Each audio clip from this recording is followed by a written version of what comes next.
በዘመናችን ራሳቸውን ቁርአንዮች ብለው የሚጠሩ የሱናን ማስረጃነት በቀጥታም በተዘዋዋሪ የሚያስተባብሉ ቡድኖች ተፈጥረዋል። እነዚህ በዑለማዎች ፍርድ መሰረት ሙስሊሞችም ሊባሉ አይገባም። ምክንያቱም የሚያወላዳና ግራ የሚያጋባ ነገር ላይ አይደለም የተሳሳቱት። እነሱ ምንም በቁርአን ራሱ በተወሳ ግልጽ እውነታ ላይ እንደ አይነት ጥርጣሬ ለመፍጠር መሞከራቸው ራሱን የቻለ ይሄ ሌላ ከበስተኋላው ተንኮል ያለበት አካሄድ ነው። አላህ ራሱ ቁርአን ላይ መልእክተኛውን እንድንከተል አላዘዘም ወይ? ስለዚህ እኔ ቁርአንን ነው የምከተለው ሐዲስን አይደለም፣ እኔ ዘንድ ዋናው ማስረጃ ቁርአን ነው እንጂ ሐዲስ አይደለም የሚል ሰው ካየ في ቁርአንን የተከተለ አይደለም። ቁርአንን ነው ከሁሉ በፊት የሚጥሰው።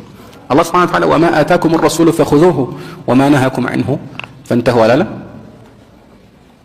መልእክተኛው የሰጣችሁን ያዙ፣ እሱ የከለከላችሁን ሙሉ ለሙሉ ተው ተከልከሉ አላለም? من يطيع الرسول فقد أطاع الله፣ መልእክተኛው ታዘዘ አላህን ታዘዋል አላለም?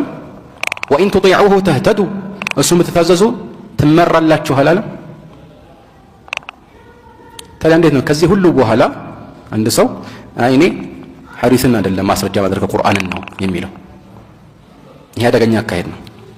የሚደንቃቸው መልእክተኛችን አለይሂ ሰላም እንዲህ አይነት ሰዎች እንደሚመጡ ተንብየዋል። እነሱን ለማሳመን ይህን ሐዲስ አናቀርብላቸው፣ ምክንያቱም እነሱ ሐዲስን አይቀበሉም። ያው ተሕሲል ሐሲል ይሆናል ማለት ነው። ግን ያው ሌላው የሙስሊም ማህበረሰብ እንዲህ አይነት ሰዎች እንደሚመጡ ደግሞ መጠቆሙ ተገቢ ነው። في حديث أبي رافع وفي حديث المقدام بن معدي كريب يوشك رجل شبعان على أريكته يحدث بحديث من حديثه فيقول لا ما وجدنا في كتاب الله اتبعناه. هنا يتقب سو براسه لا يتدقفه من البات يني حديث النكر أي قرآن است يلي بقنال قرآن است يغنينو ነው የምንከተለው የሚል አለ።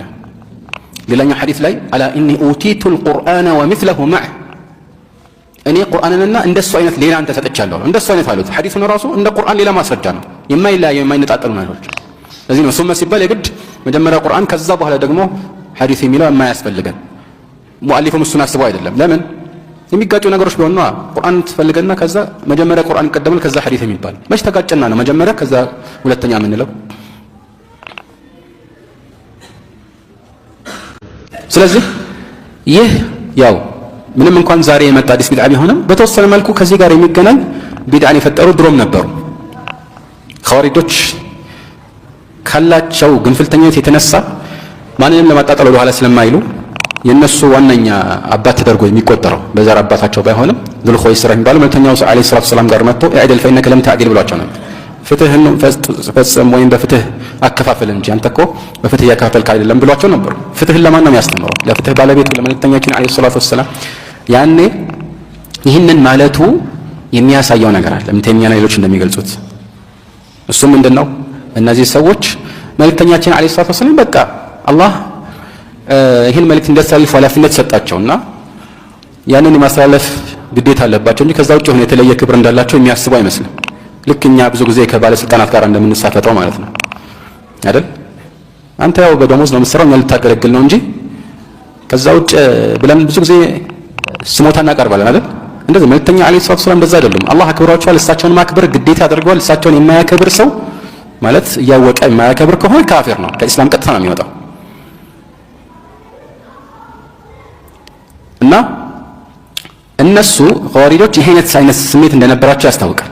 ለዚህ ነው ከጊዜ በኋላ ሐዲስን እንቀበላለን ግን ከቁርአን ጋራ የማይሄድ ከሆነ ወይም ቁርአን ውስጥ ያልተጠቀሰ አዲስ ፍርድ ያዘለ ሐዲስ ከሆነ አንቀበልም የሚሉ ነበር።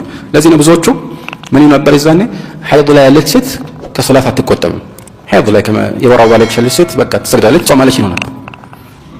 ይሄ ሙኻሊፍ ለኢጅማዕ السلف ወይማ ተዋተረ عن النبي عليه الصلاه والسلام። ግልጽ የሆነ ጥፋት ነው አይደለም? ሐዲሶችን መጣስ ነው። ለምን ቁርአን ላይ በግልጽ አልተጠቀሰም ብለው ነው። ግን ቁርአን ላይ في الحقيقة ተጠቅሷል።